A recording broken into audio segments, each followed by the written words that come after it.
एक पुरुष हैरानी से यह पता लगाता है कि उसे अद्वितीय हल्की उड़ान की शक्ति मिल गई है। वह जमीन पर हल्का सा पैर रखता है और कई मीटर दूर जा पहुंचता है। कुछ बार अभ्यास करने के बाद वह उड़ने की तकनीक पूरी तरह सीख लेता है। जब वह उड़ते हुए एक ऊंची चट्टान पर पहुंचता है तो वहां उसे एक प्राचीन कब्र दिखाई देती है। कब्र के भीतर बड़े आकार के रहस्यमय जीवों के अंडों का एक घोंसला होता है। उनसे निकले बच्चे के 6 पैर होते हैं। उनका पूरा शरीर हरे रंग का होता है और वे देखने में भोले और प्यारे लगते हैं। तभी अचानक एक योद्धा तेजी से उसकी ओर दौड़ता है। राहुल फुर्ती से छलांग लगाकर बच निकलता है। ध्यान से देखने पर उसे पता चलता है कि उस योद्धा के सिर पर मुड़े हुए बैल जैसे सींग हैं और उसके शरीर पर 4 पतली लंबी भुजाएं हैं। तब उसे एहसास होता है कि वह किसी बहुत दूर के दूसरे ग्रह पर आ चुका है। यह अजीब दिखने वाला युवक दरअसल एक बाहरी ग्रह का शिकारी होता है। राहुल को अपनी जान का खतरा महसूस होता है और वह एक तेज गोता लगाकर चट्टान के नीचे उड़ जाता है। तभी एक और बाहरी ग्रह का प्राणी तेजी से गोली चलाता है। उसकी जेब में छिपा छोटा जीव डर के मारे जोर जोर से रोने लगता है। घायल राहुल को वे लोग उठाकर अपनी सवारी पर लाद लेते हैं। अभी अभी जन्मे छोटे जीव को भी वे अपने साथ ले जाते हैं। इसके बाद वे लोग एक ऐसे कबीले में लौटते हैं जिसे मेंढक मानवों का समुदाय कहा जाता है। शिकारी अपनी जेब में रखी सारी लूटी हुई चीजें जमीन पर फेंक देते हैं और गांव के लोग तुरंत उन्हें पाने के लिए टूट पड़ते हैं। यह छोटा जीव उनके लिए बहुत ही कीमती पालतू होता है। इसे बड़ा करने के बाद सवारी के रूप में इस्तेमाल किया जा सकता है। जिसे पालतू नहीं मिलता वे मेंढक मानव आपस में द्वंद्व युद्ध करते हैं और जो जीतता है उसे एक और भी दुर्लभ सफेद बंदर दिया जाता है। राहुल ने कभी सपने में भी नहीं सोचा था कि वह बाहरी ग्रह के लोगों की नजर में एक जानवर बन जाएगा। छोटे जीवों को लाने के बाद उनकी पूरे शरीर की सफाई की जाती है। उस सफेद बंदर के साथ भी वही प्रक्रिया अपनाई जाती है। सभी को पानी के कुंड में डालकर लंबे समय तक नहलाया जाता है। नहलाने के बाद उनके शरीर पर कीड़े मारने की दवा छिड़की जाती है ताकि शरीर से परजीवी हट जाए। सफाई पूरी होने के बाद उन रोते हुए बच्चों को दूध पिलाया जाता है। दूध पीने के बाद राहुल उस ग्रह की भाषा समझने लगता है। रात को सोते समय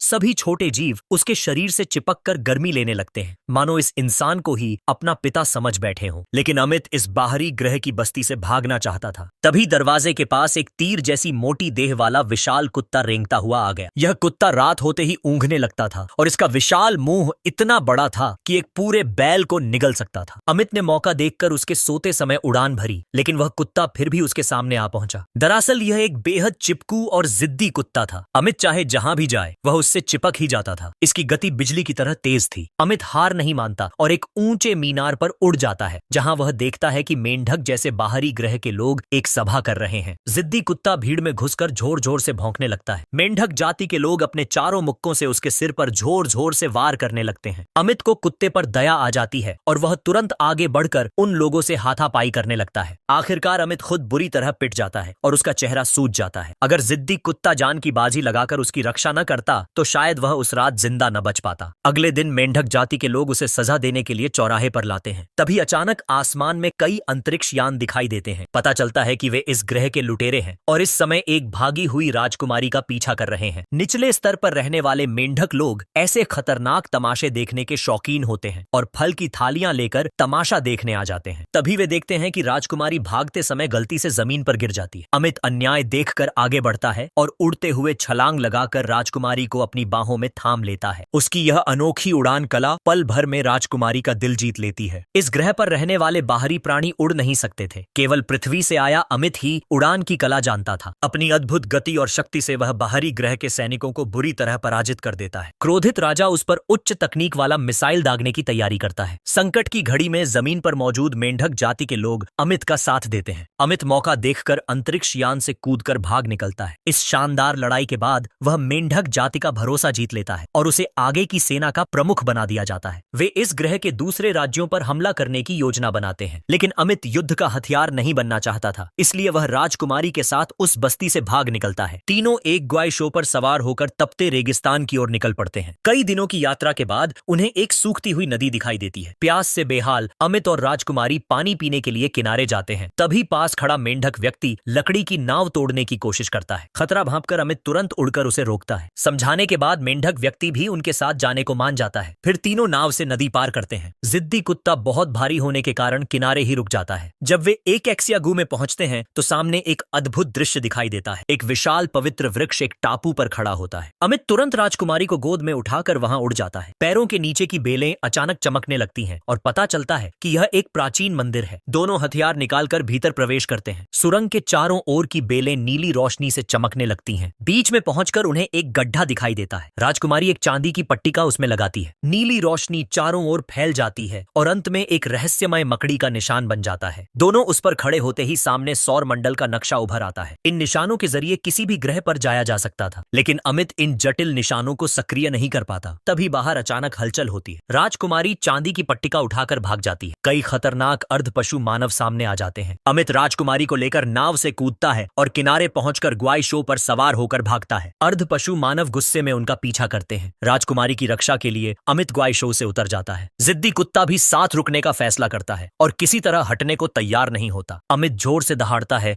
और लड़ाई में कूद पड़ता है। इस बार वह अपनी उड़ान शक्ति का उपयोग नहीं करता, बल्कि जमीन पर खड़े होकर हाथ में पकड़े हथियार से वार करता है। अर्ध पशु मानव एक के बाद एक गिरते जाते हैं और उनके शव ढेर लग जाते हैं। जब वह कुचले जाने ही वाला होता है, तभी एक विशाल अंतरिक्ष यान दिखाई देता है। यह राजकुमारी के पिता का यान होता है, जो समय पर बचाने आ पहुंचे थे। लेकिन तब तक अमित गंभीर रूप से घायल हो चुका होता है। जब उसे होश आता है तो वह महल में होता है। राजकुमारी भव्य विवाह वस्त्र पहन चुकी होती है। अमित भोलेपन में सोचता है कि वह अब राजकुमार बनने वाला है, लेकिन उसे पता चलता है कि राजकुमारी की शादी पड़ोसी राज्य के राजा से होने वाली है। शादी से पहले राजकुमारी वह चांदी की पट्टिका अमित को देती है और उसे सक्रिय करने का मंत्र बताती है। तभी राजा अचानक दरवाजा तोड़कर अंदर आता है। राजकुमारी मुड़कर देखती है तो अमित गायब होता है और उसके दिल में गहरी खालीपन की भावना भर जाती है। वह आंसू बहाते हुए वहां से चली जाती है, लेकिन अमित पृथ्वी पर वापस नहीं जाता। वह शादी के दौरान दुल्हन को भगा ले जाने की योजना बनाता है। बाहर निकलते ही एक महिला योद्धा उसे गिरा देती है और एक उच्च तकनीक की गोली उसके हाथ में घुस जाती है। तभी वह महिला योद्धा अचानक एक पुरुष पुजारी में बदल जाती है। यह पुजारी पहले पृथ्वी पर आ चुका होता है। वह गोली शरीर की संरचना को मजबूत कर देती है, जिससे साधारण हथियार बेअसर हो जाते हैं। लेकिन इसके साथ ही अमित की उड़ान शक्ति समाप्त हो जाती है, क्योंकि उसकी हड्डियां कई गुना मजबूत हो चुकी होती हैं। पुजारी चांदी की पट्टिका से अपना रूप बदल सकता है। अभी वह पुरुष था और अगले ही पल बूढ़ी औरत बन जाता है। उधर राजकुमारी राजा की पत्नी बनने वाली होती है। अमित उसे बचाना चाहता है, लेकिन उसका शरीर बहुत भारी हो चुका होता है। निराशा के क्षण में जिद्दी कुत्ता उड़ता हुआ उसके पास आ जाता है। अमित तुरंत अंतरिक्ष यान लेकर भागता है। कुत्ते की मदद से वह महल से बाहर निकलता है, लेकिन गलती से रेगिस्तान में गिर जाता है। जिद्दी कुत्ता अपनी लंबी जीभ से उसका चेहरा चाटता है और उसके घाव तुरंत भरने लगते हैं। अमित उस अद्भुत कुत्ते को छूता है और फिर अंतरिक्ष यान से मेंढक जाति की बस्ती लौटता है। तेज गति के कारण वह फिर जमीन पर गिर जाता है। उठकर देखता है तो खुद को फिर उसी बस्ती में पाता है। वह सरदार से पड़ोसी राज्य पर हमला करने की विनती करता है, लेकिन पिछली बार भागने के कारण उसकी साख खत्म हो चुकी होती है। सरदार उसे सीधे कालकोठरी में फेंक देता है। अगले दिन पहरेदार उसे जीवन और मृत्यु के अखाड़े में ले जाते हैं। यहाँ लाए गए कैदी सिर्फ मौत का इंतजार करते हैं। एक भयानक 4 पंजों वाला सफेद वानर जमीन से निकलकर हमला करता है। दोनों उसकी ताकत से बहुत दूर जा गिरते हैं। अमित उड़ने की कोशिश करता है, लेकिन लोहे की जंजीरों से बंधा होता है। वानर जंजीर उठाकर जमीन पर पटकता है और अमित दर्द से तड़प उठता है। तभी अचानक मोड़ आता है। वह उग्र वानर खुद जंजीरों में फंस जाता है। अमित उसकी मदद से बंधन खोल लेता है और एक विशाल पत्थर उठाकर दुश्मन को मार डालता है। सरदार गुस्से में आकर दूसरी सफेद वानर को भी छोड़ देता है। अमित एक बार फिर हवा में छलांग लगाकर उस विशाल दैत्य का अंत कर देता है। सरदार गुस्से में आकर बड़ी तलवार उठाता है और जान की बाजी लगाकर उससे लड़ने आता है, लेकिन अंत में वह भी अमित से हार जाता है। इसके बाद अमित को मेंढक जाति का नया सरदार बना दिया जाता है। उसी रात वह मेंढक सेना का नेतृत्व करते हुए पड़ोसी राज्य पर हमला कर देता है, लेकिन किसी ने नहीं सोचा था कि राजा ने खाली शहर की चाल चली होगी। असल में विवाह समारोह राजकुमारी के अपने राज्य में ही आयोजित किया जा चुका था। जब चांद और पृथ्वी एक साथ दिखाई देंगे, उसी समय दोनों आधिकारिक रूप से पति पत्नी बनेंगे। अंतिम क्षण में अमित अचानक वहां प्रकट हो जाता है। राजा तुरंत सेना भेजकर उस राज्य पर कब्जा कर लेता है। तब यह सच्चाई सामने आती है कि राजा का कभी भी राजकुमारी से विवाह करने का इरादा ही नहीं था। सच्चाई जानने के बाद राजकुमारी तुरंत हथियार उठाकर विरोध करती है, लेकिन दुश्मन की ताकत बहुत ज्यादा होती है और वह उनका मुकाबला नहीं कर पाती। संकट के समय मेंढक सेना समय पर पहुंचकर मदद करती है और अंततः दुश्मन सेना को उस राज्य से बाहर खदेड़ दिया जाता है। अमित एक अंगूठी निकालकर राजकुमारी की उंगली में पहनाता है। पूर्णिमा की रात दोनों सफलतापूर्वक विवाह कर लेते हैं। राजकुमार बनने के बाद अमित को अब पृथ्वी पर लौटने की कोई इच्छा नहीं रहती, इसलिए